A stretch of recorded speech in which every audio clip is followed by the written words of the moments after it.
Hello and welcome to What's Brewing, a Project Zion podcast series where we explore the question, what is mission and why does it matter? I am your host, Robin Linkhart, and I'm here today with Apostle Richard James. Welcome, Richard. It's so great to have you with us today on Project Zion podcast.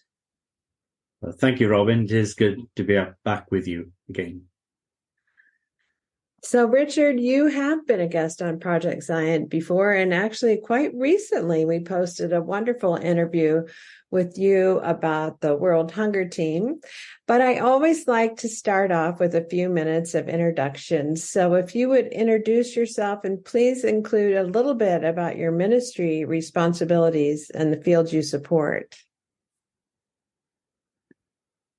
Well, I live in a little village on the suburbs of Cardiff in South Wales in the United Kingdom. My wife, Claire, is now retired. She was a school teacher and she's just enjoying life. Her favourite things is just taking a book and going to the ocean, live 10 minutes away and reading. Sounds a nice life. I think since the last time I did a podcast with you in June 21, we have 2 new grandchildren. So we now have 4. So as some of you may have grandchildren, they are the love of your life. So we have now 4 children and 4 grandchildren. And I continue to serve in the Eurasia Mission Field, which is the British Isles Mission Centre, Western Europe Mission Centre, and Eurasia Mission Centre. That encompasses sort of Russia, Ukraine, and Georgia. And also, as Robin, you just referred, I'm involved in the Council of 12 team on World Hunger, and that's exciting. And there's some good work involved in ministry. Lives are changed, communities are changed. And I think that's what Jesus was about. It was about changing lives and communities. So it's good to be back. Yes, and I also want to make sure our listeners know that you serve as the secretary for the Council of 12. So you are a very busy person. Well, very busy right now as we're in the process of discernment of the next prophet, president of the church. But we are a team. We are a very diverse council, but it is wonderful to serve. And we are blessed with each other on this journey. We are. So this summer, I was reading a news update from Inland West Mission Center, which is part of my field, and I saw this great promo for their upcoming reunion at Samish Island, which they were doing in partnership with Canada East, and you were one of the guest ministers there. And I was captivated by the topic title that they gave, which was Europe and Beyond, Our Global Mission, especially that global mission, because I really, really, really think we have yet to fully live into that as a church and to gain a lot of deeper understanding of what that means and what it looks like. So I reached out to you and I said, I really want to hear about this topic. And I think it would be a great thing to have on Project Zion podcast. So here we are. So Richard, please tell us all about your guest ministry, Europe and Beyond, Our Global Mission. Well, thank you, Robin. I love talking about mission. I love talking about people, and I love trying to pay attention to what God is doing in people's lives. And so when I look at mission here in Europe and in a global context, it is really paying attention to the invitation of God. But God is at work, and we need to be doing that hard work of discerning, listening, awakening, risking, blessing. Because in that process, we discover our true selves and our sense of call. When I shared in June 2021, I listed some of the things that I saw happening contextually in Europe. I want to share some of those with you again, because things are the same and things have changed. So I was saying in my field, and you might see some of these as well, we are seeing an increase in nationalism. We've seen a rise in fascism and in many nations. Racism is creating division between people. And sadly, some politicians are also helping to create those divisions. Immigration is rising and creating tensions among people. And a once strong European Union is being questioned about its role. There is homelessness, people trafficking, poverty is rising in nations, and very sadly, the rich are getting richer and the poor are getting poorer. The divide is getting bigger. And there is gender and pay inequality. Sexism is rife. And people are saying they are spiritual, but not religious, and they are not wanting to engage with authorized religion that has failed them. And the other one that I said at that time was, there is a growing threat from Russia in Europe, and Europe is concerned for what the future may hold.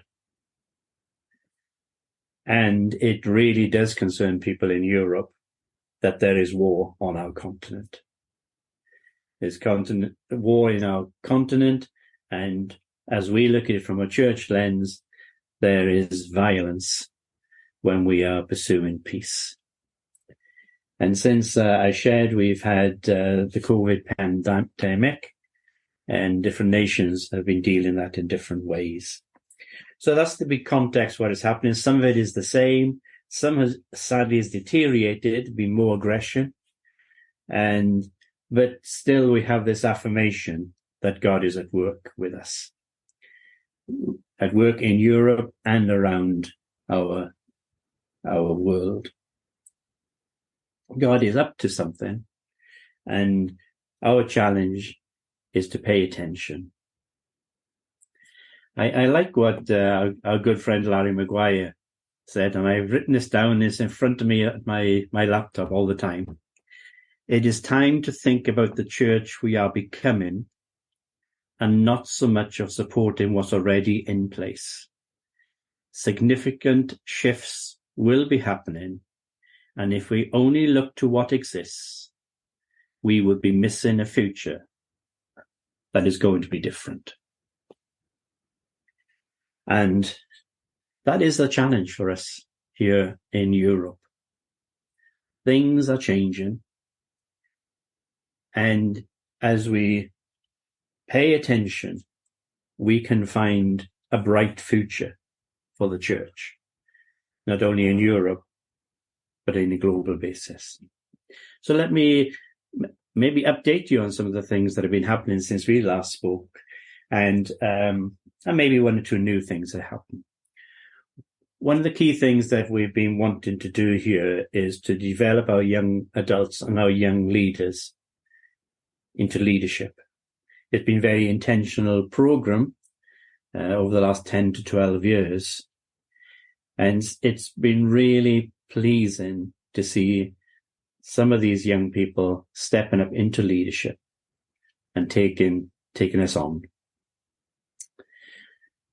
We've had a number of events in Rome, in Italy, where we have been focusing on our youth and young adults and leaders. It was in last July 2022 that we had one on peace, Christ's Peace and Pax Roma. It was amazing to see the opportunity to engage with what Rome has to offer and also what Christ has to offer us. And for me, this is an example where Rome is on people's bucket list. They want to go there. They want to engage in an amazing, lively city, but also to learn of a way to live together in community and to learn of the ways of Christ's peace. I'm really, really pleased to see some of our young adults in Germany now get involved in the national leadership. This has been a long process. So Carla has been very involved in this over many years, Joey, and now we've seen two of our young leaders taking up national responsibilities. And we don't know what the future holds for us, but it's really good to see people willing to try and be disciples of Jesus in their context. One of the challenges that's for in the British Isles Mission Centre has been some of the changes that are happening organisationally for the church and balancing that with what mission is emerging. So there's been a very intentional discernment journey in the British Isles, looking at what is mission calling us to, and how can we shape our structure, our organisation to support that.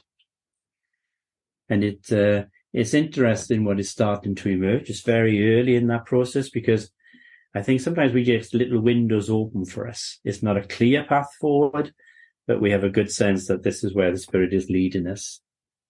And it's definitely in the movement of peace and in our community, of having community hubs. We continue to have a number of congregations are supporting food banks, where in the community they are needing help and support. I would say, as I look back over the COVID pandemic, the congregations that were vested in the community were meeting community needs, like a food bank or some youth programs. The community have now responding and saying, thank you for being there. This could be my church. This is something that I would like to be involved in. And so as an example, it's probably about a year ago, one of our congregations that is a very active food bank and youth program, they regularly hold Messy Church. Messy Church is an integration of very active, dynamic Sunday activity. And many of our people who normally come to church were not there on that particular Sunday. And the parents from our neighborhood were coming and they said, we can do it for you. You know, that's a huge step forward. They said, this is my space. This is ours. We're in this together. And I'm really, really pleased to see how those relationships that we have been working on very hard, very intentionally, and are very authentic. People are saying, yes, this is for me too. One of our congregations has started an eco garden, looking at the environment. And so they built a labyrinth in their sort of grounds of the church. They made some flower, grow some vegetables, and it's open to the community. There's a movement in the UK called Eco Church, and they signed up to that. And so they're looking at how do you care for the environment. I think some of the ways that discernment is shaping the British Isles Mission Centre can be seen in the resolution that was brought to the World Conference of 2023 on climate emergency. There's a strong desire and passion amongst our young people and some of our little ones a bit older of the need to stand and do something and take action about a climate emergency.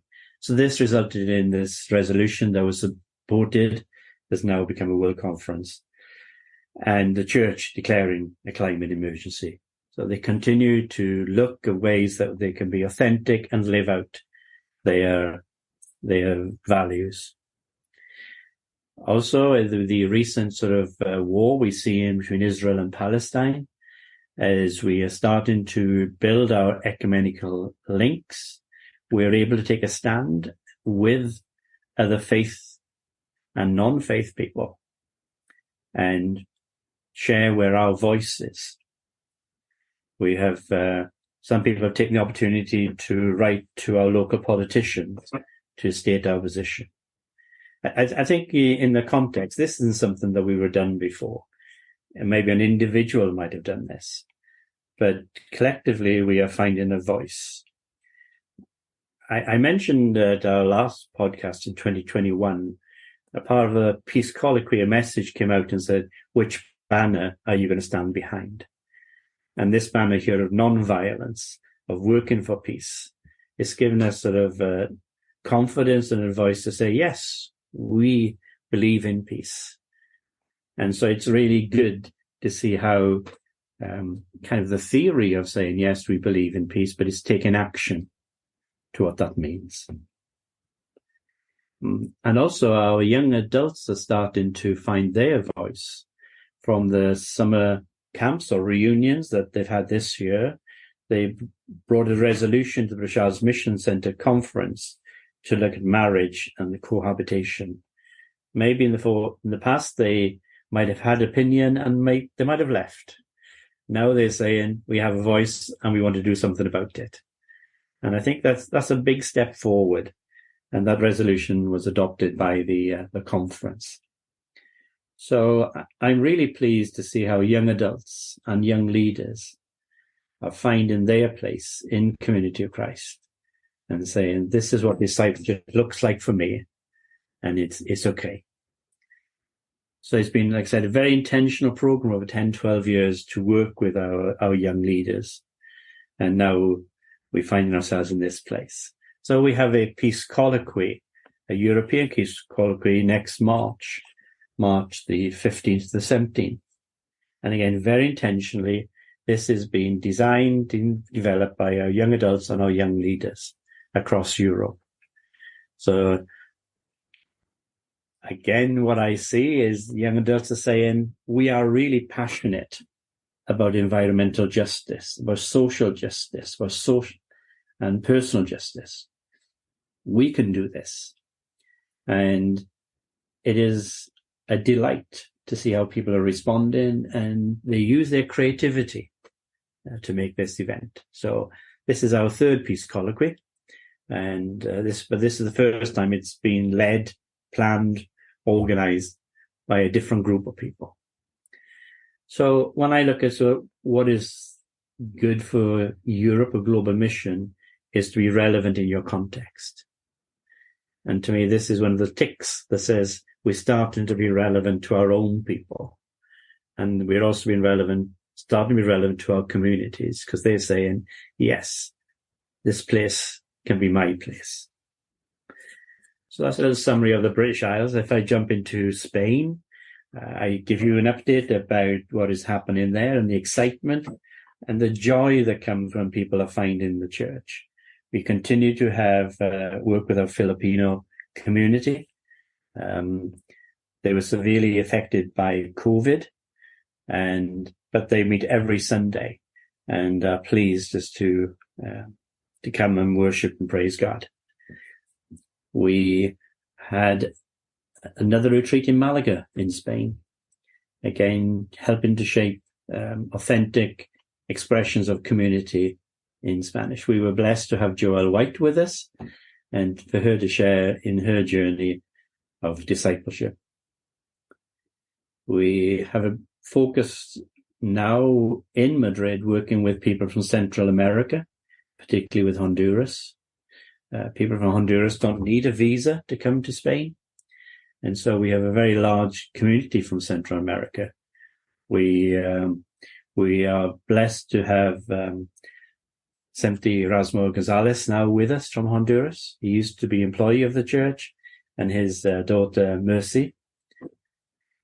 So we are now renting our second building in Madrid for them. But we know that place is too small, so we've got to look for another place. So there is definitely growth happening, and people are finding Community of Christ in Spain. We continue to have our quarterly online service in Italian. It's really wonderful to see new seekers finding the church wherever they may be. And here in Italy, we meet regularly with online services with translation, but there's a service dedicated to the Italian language. And this circle is starting to grow a little bit bigger. In Belgium, where we have a group of people, mainly from the Congo Democratic Republic, have been refugees, and now they are very active membership in Brussels and in Belgium. Again, you've been there, Robin. You know the people. I think the wonderful piece now is that we have indigenous leadership from that group. You know, there is priesthood, there is leadership, and they are leading that expression. It gives them dignity, it gives them purpose. One of the things that I like that they do, they've organized something called a co-citizen project. You might have heard some of these projects before. I think that what has evolved through the COVID period, I think is probably worth noting here, is that most of the education went online. And a lot of the immigrant families didn't have access to computers or laptops. Or if there was something provided, it might just be one for a family. And these families are large families. And so what they were able to do with some funding from Community of Christ, they were able to get some used laptops. So not just every family had one, but every person in a household had one. And that's a big shift to access education for these people that would normally be left behind. But what they also did is that they looked at themselves and said, what skills have we got? And they said, we can help with an after-school club. We can help these children. We can help them ensure that they continue to be focused. So this is a continuing program that's rolling on. And I like that. So that's a practical way of helping people, focusing on the youth, focusing on the young adults. And I understand as they start to look at 2024, we might be starting a choir there. Music is such a part of their culture. And so maybe this is a space to watch what might happen coming out. And that draws people from that community in. You might have been in Brussels when we tried something like this with Kailani and Joey and Singing for Peace. And that was wonderful how community was responding. I think this kind of choir might focus more on sort of their culture and identity. But there's something in music that draws people together, draws people in, and it also draws us closer to God. So I'm looking forward to see what might happen there. I think as I look at sort of France continues to be a wonderful, vibrant expression of the church. It was wonderful to see so many people from France wanting to be delegates at the 2023 World Conference. We've never had so many people come in from France. They were so excited, and I know they're already planning on attending the 2025 World Conference. It's really good to see people wanting to be together in community and to find that it's relevant, it's vibrant, it's life-giving. And the messages and stories come from that. And this summer in the reunion, we had Moana Fuana originally from French Polynesia as our guest minister. And the online ministries continue. I think when I look at online ministries, this is where it really does go global, and there are no boundaries.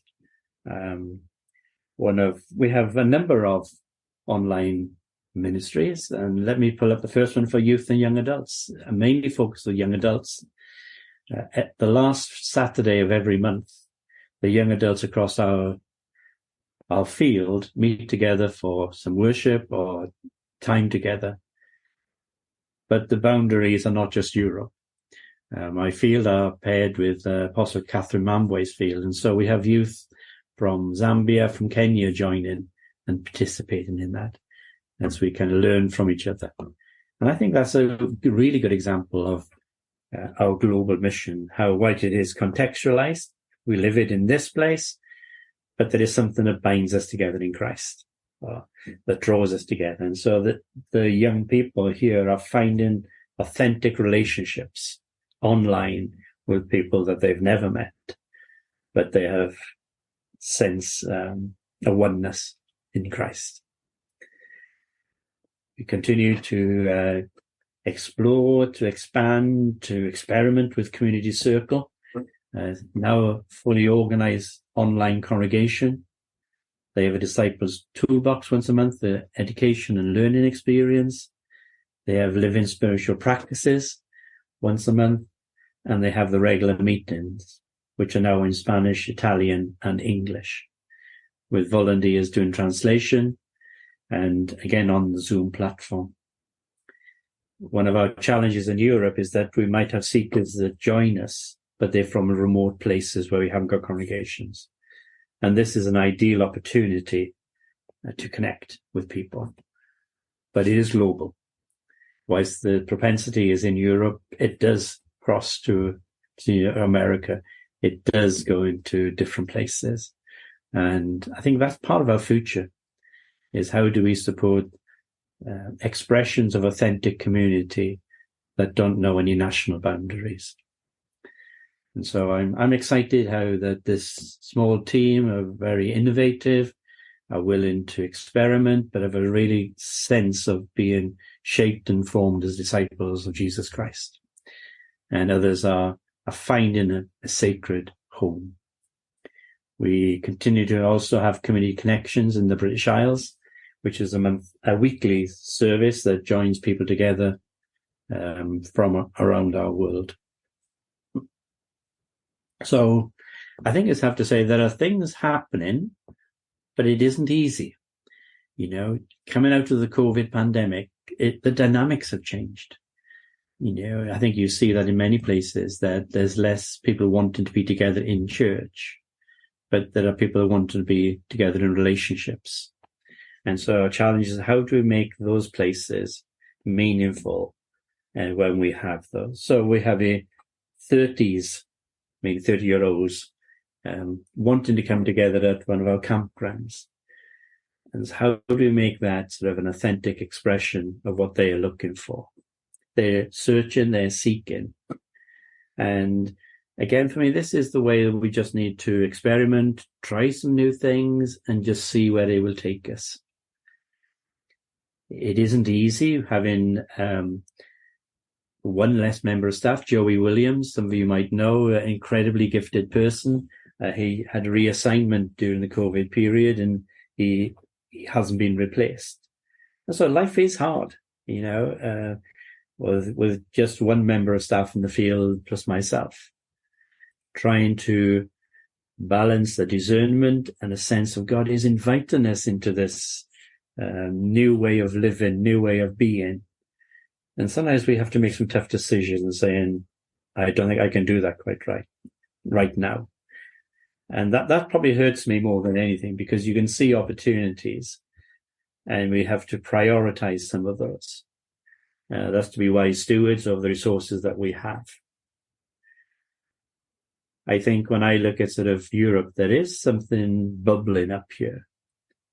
I take great strength and encouragement from our young people stepping up because they want to. It isn't going to be the same, but it's something that they want to express themselves in mission. So, okay, I've talked quite a bit there. Those are the updates and bits that have been happening, Robin. So that's exciting to hear. I have a couple questions. You've mentioned several times this intentional effort to develop young adults the past 10 to 12 years. And one of the things I'm hearing is a real intentional incorporating them, inviting them into leadership and participating any way that they can have a voice that impacts what you're going to do. Are there other intentional things that you've done over the past 10 to 12 years to focus to develop young adults? Yeah, I think it's setting out this as a direction that we want to do. Not that it's because it's the right thing to do for me. You know, I can remember myself as being a young leader. I was a pastor when I was 18 years old. And I thought I could do anything, Mm. and if you provide the right mentoring, the right support around you, it can be a wonderful gift to the church, and also feeling valued that I have something to offer. So we've looked at different education opportunities. It's interesting, the British Isles Mission Centre, one of their discernment responses has been that the young adults are saying we want some more education opportunities. So it's really good to see that. So I see it as you provide opportunities, and they might say, no, that's this time. This is the wrong time for me. Mm-hmm. It's not, no, I don't want to do this, but it's probably the wrong time for me. So provide different channels, different opportunities. There's some of either our camping program, some of these activities we've tried in Rome, or intentionally sort of having mentors around people. Mm-hmm. So it's not just one thing that's working. I think it's also in the context where we are right now, where we are, I feel as Community of Christ, we're in a good place. We have done a lot of hard work in respect of some of our equality issues and our inclusion. There's still lots of work to do. Our work on justice and peace. And these are things that mean a lot to our young leaders. And so a place that they feel either they're finding or that they have been brought up in this faith tradition now has meaning for them in a new way. Now, we're not perfect. We're missing lots of people as well. But I think that there are some people that have responded to that. And it is really good to see that. Our last Mission Centre conference, the British Isles Mission Centre, there was an opening worship and a closing worship done by our young adults completely, and it's, whilst we might see that in many places, they were the first to say, I want to do this. Right. Rather than them being invited, would you like to do this? No, it says, we want to do this. Mm-hmm. It's a shift, and that's what I'm pleased that it's steps forward. But I would say it's making the focus, the journey of, we want to engage with young adults, young leaders. So what does it take? Yeah, that's exciting. And I know we've seen a bump in young adults reaching out to go to Community of Christ Seminary, and many of them have been students from your field. Yes. Also, I don't know if you've seen this. It sounds like you might have, but we're seeing a resurgence of young adults who have not been active in the church for 5 to 10 years, who are starting to come back to like the camping gatherings or other gatherings. They have kids and they're not sure where they personally are with church, but they have this inner sense of longing. And it's really exciting to see that. Are you seeing that as well? Yes. Isn't it amazing? It is amazing. It is. And I kind of smile to myself because I think, God, I shouldn't be surprised. This is how these little surprises happen. God shows up. And you're right. Yeah, we are seeing a number of these families. I say that they are connected by their fingertips.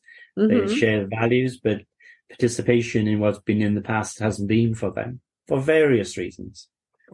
But now they are saying, yes, it's sometimes associated with campgrounds where they've had experiences and they want their children to experience that, or they want their friends to experience that. Mm-hmm. But they have this wonderful spirit of invitation as well to come and see what we're doing. So yes, Robin, it's a part of the global mission that will emerge of people who are saying, there is something here for me. And I think the big shift, though, is that might be their expression of community and connection until the next time.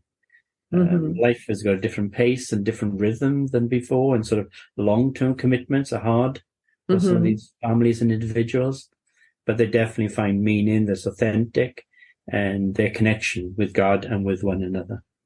So, and yeah, what a blessing that we have since the pandemic, which kind of poured kerosene on the sparks of online ministries, which we already had started, but just a handful, right? And now these young adults and their kiddos can connect as they can with their schedule from home remotely, if that's something that works for them. The relationships can continue to be fed that way, which is wonderful. Which brings me to another question. You talked about Community Circle. They're meeting regularly. They're now a congregation, right? Correct. And you mentioned that you have folks attending from outside your field. Do you have international official members of that congregation as well? So we have participants from around the world. Uh-huh. At this present time, I'm not so concerned with where membership is. Uh-huh. I'm more concerned with where people show up. Right. And so I think maybe the actual membership is very small, and I'm fine with that because it's where people are showing up and saying, yeah, this is my home. This is where I find my friends, and I feel there's something here for me. So yes, we do have people from various places around the world joining this community circle, and some people just show up for 3, 4, 5 months, and it's meaningful, and then they leave. But there's this core group that is very loving, very healing for people, and reconciling. So when I look at sort of online ministry in this way, it is an experiment, but it is amazing how that we think we get it, and then the Holy Spirit says, yeah, you don't, let's find something bigger than this. And so I think that's where these global boundaries are going to be that new frontier. And the Spirit is saying, okay, you've been practicing, you've been paddling your canoe, your kayak up the little creek. Now let's see what can happen. And I'm very, very pleased with the way that the leadership of Community Circle have been very intentional about providing a safe place so people find a home. But what does that mean on a global basis, that people can show up and find meaning for their life in community and to be in a Christ-like community? Yeah, as you say, it's when we're gathered together, whether it's in a community circle online or a community circle in a room with chairs in a circle, all are welcome and all belong. There's a place for you at this table. And it's beautiful to see that blossom online as well as in person, and to see the mix of that, because a lot of people that are fully engaged in online ministries also have face-to-face elements of discipleship, life, and ministry that are taking place in parallel. Yes, there are. And I think that as we look at sort of younger generations, they interact in social media in a totally different way. And I think that's the challenge that we are now facing. I think Zoom is a very good platform for some people to connect, but I think there are other ways that we need to experiment with other social media platforms that speak to a different generation. And that's a very fluid sort of global mission for us. And that's what I think I would like us to see experiment a bit more, as maybe as our young leaders themselves can see the mission potential. So I think that's what I would like to see things happening future-wise, is using all the pieces of social media to reach people, to invite people into this loving community, because we get that. We create it. We're really good at it when we do it. I think we have to work on an invitation and to live that hospitality online. And I think we can get there. It's that sort of mind. So I think invitation is going to be really important for us, and using the ways the social media can open up for us. As you know, I'm also attracted by the possibilities of artificial intelligence, AI. Yeah. And what does that mean for us in mission? And I think there is opportunity for us to use this tool to be sharper, to be focused, to be reaching, to be embracing more people. Yeah, I have some big picture questions I want to ask you, but I have one other thing I want to touch on while we're on this topic of global mission. I hear you refer to the global south from time to time around the circle with the Council of 12. I'm wondering if you could address that just a little bit with us today. Okay. Well, I think when I use the word global south rather than the global north, it isn't necessarily north and south. But if we look at sort of where Christianity is growing, a lot of sort of theologians and writers use the term global south, which tends to be sort of the African continent, the South American continent, parts of Asia, where we are seeing a rapid growth in all faith pieces, particularly in Christianity. It's still a vibrant expression. I was in a meeting with Apostle Bunda and Catherine Mamboy this week, and they've said they've had 1,500 baptisms this year to date. You know, that's amazing. That's wonderful. Mm-hmm. Praise be to God. And so we are continuing to see a growth of the church in that area, in those areas, and will continue to be. The other part of that is the global north, or the westernized nations or developed nations, where we are seeing people less interested in organized religion, and so with the secularization. And so we are seeing decrease in attendance in churches and faith traditions. It's interesting here in Europe, as I've looked at data and statistics, Christianity is growing in the big European cities rather than in other areas. And part of that is migration of people that are coming from the global south. And so in some ways, that's what we try to do here with our immigrant groups, is to tap into that really strong people of faith.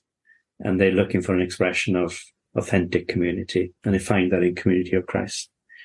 So on a global basis and mission, we definitely see assets and resources in developed northern areas, but in the global south, there isn't so much resources, but a huge resource of faith and spirituality, and a willingness to gather together. Many of those places, time isn't a factor. You can gather for 3, 4, 5 hours, and then they have a wonderful celebration that's vibrant. It raises challenges us as a denomination, as a church, as we align our resources, and as we respond to what is happening. But I also think we can learn so much in the Western nations on global north from those expressions. You know, what does it mean to experience a dependency on God, or to live out your faith in their context? The context is different, but hearing story and hearing to how they express their faith, it can be uplifting, it can be challenging for us. Sometimes we might say, well, it quite doesn't work like that for me. Mm-hmm.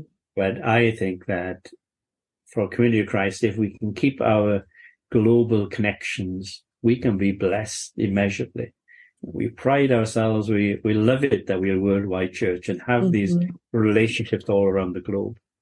And I think we really need to make sure that we keep those links working, because we learn so much, whether it's partnerships, whether it is just connecting online, the rich diversity, or as we say, unity and diversity. We are really blessed and uplifted by each other. So the global south is where the action is. The action is that's where the growth is. Mm-hmm. I'm not losing the global north or the westernized nations, because God is really at work with us. It's just that we need to pay attention. We keep doing our own things, and some things have changed and moved on. So I think we just need to pay attention and look for new ways of creating authentic Christ-like community. And as we are saying, we just seen glimpses of that starting to happen. And our young people are also saying, yeah, I think this is what I want. So, yeah, I think there is hope for the church globally. Mm-hmm. But we have to live in a tension of resources and how those are applied. But I think that it is good. The global south, it's so thrilling to hear stories, to see how the church has gone into new nations, or whether it's congregations that are double in size. And then our congregations may be closing down or getting smaller. But I think if we also listen to the spirit that they are sharing, it's uplifting. And it can be challenging for us,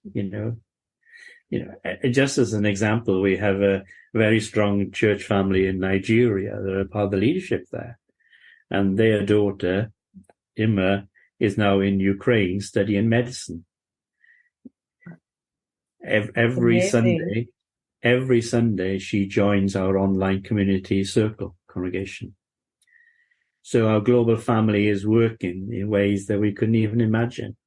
And so we're blessed by that in these different relationships that we have. Mm-hmm.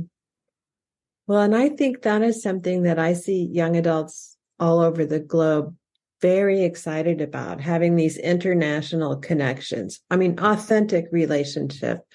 And it's lovely at World Conference to see folks who have connected deeply online, see each other in person, and it's just beautiful. So I think, the spirit is on fire, and it feels very challenging at times, but yet so rich with possibility and already spilling blessings everywhere. Yes. Well, you mentioned World Conference, Community Circle. Some people were delegates at the 2023 World Conference, but a number of them is the first time they had met each other in person. And so, yes, similarly, young adults are able to get those authentic relationships. Yeah. Mm-hmm. So you've touched on this a little bit already, Richard, but how do you sense God calling Community of Christ into the future?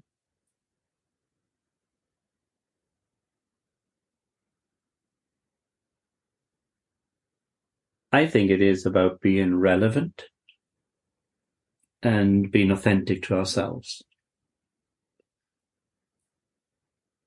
I think it is a willingness to try an experiment and don't just say we've always done this in the past. I think it's definitely centered around peace, but being a follower of Jesus, the peaceful one.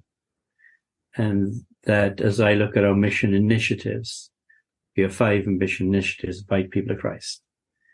And I say in the Western nations of the world, we need to embrace that. Invitation, invitation, invitation. I think the idea of abolish poverty and end suffering and pursue peace on and for the earth. I see a huge change in the dynamics about refugees and immigration. It's going to change. We're going to see increased demand for food security and water security. And so I asked myself, what does it mean for a church to be passionate about justice and peace in our context and to live that? I think it's about realizing that we can abolish poverty and suffering. We can work, we can collaborate, we can stand together with colleagues, friends, other associations. So I would say to be looking at our mission initiatives and to see where it takes us. To be practical in helping people, but also to work on that hard work of building sacred community. We can do all our good works and not be together following Jesus, the one we want to follow. And so I think that's going to be our challenge. And I think forming Christ-like communities is going to be very important for us. And it can look different. We can worship, we can gather, we can learn in different ways. But it's Jesus we follow. And so I think that's what I would say. It's form sacred community that's authentic, that's relevant, and also do things in our communities. And I think some of our doing we haven't done, and some of our forming to be formed in Jesus, we need to do more work on. What are your hopes for the church going into that future?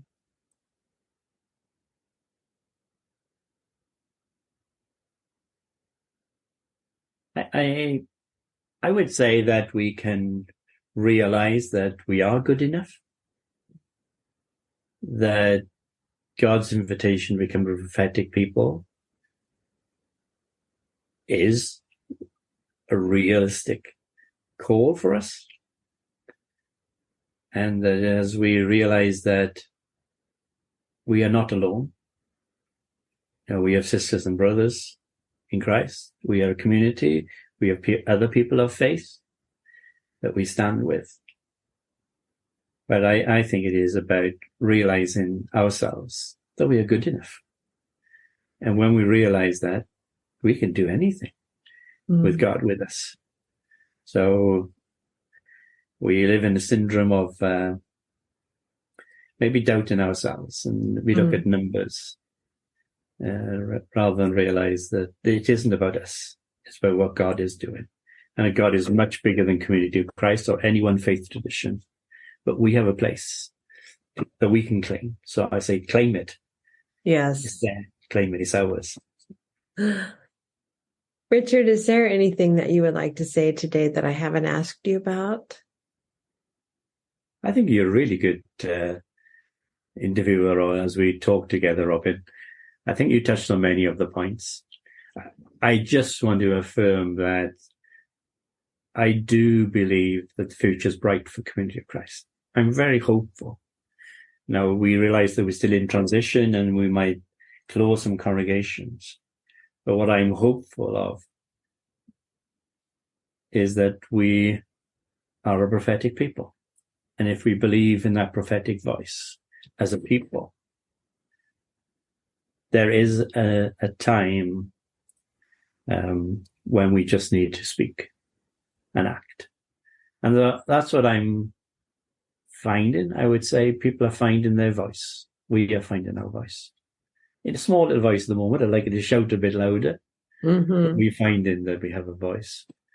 When I look at sort of on a global basis, I really want us to hold together that we are a global church, to hold each other accountable, but also hold us together in mission. And that is a blessing for us. Well, thank you very much for being with us today, Richard. It has been a total delight. And a very special thanks to all of you, our listeners. If you would like to hear more stories about mission, check out our What's Brewing series. If you have questions for our guest, Richard James, you can email him at rcnjames@seaofchrist.org. To hear more from podcasts featuring Richard, I want you to check out episode 382, Mission in the Eurasia Field, episode 438 with our Cup of Joe series. Richard talks about Community of Christ history in Wales, and episode 646, What's Brewing, about the World Hunger Team. You can also visit Community of Christ YouTube channel and put Richard James in the search box, which will pull up everything that Richard has contributed there. This is your host, Robin Linkhart, and you are listening to Project Zion Podcast.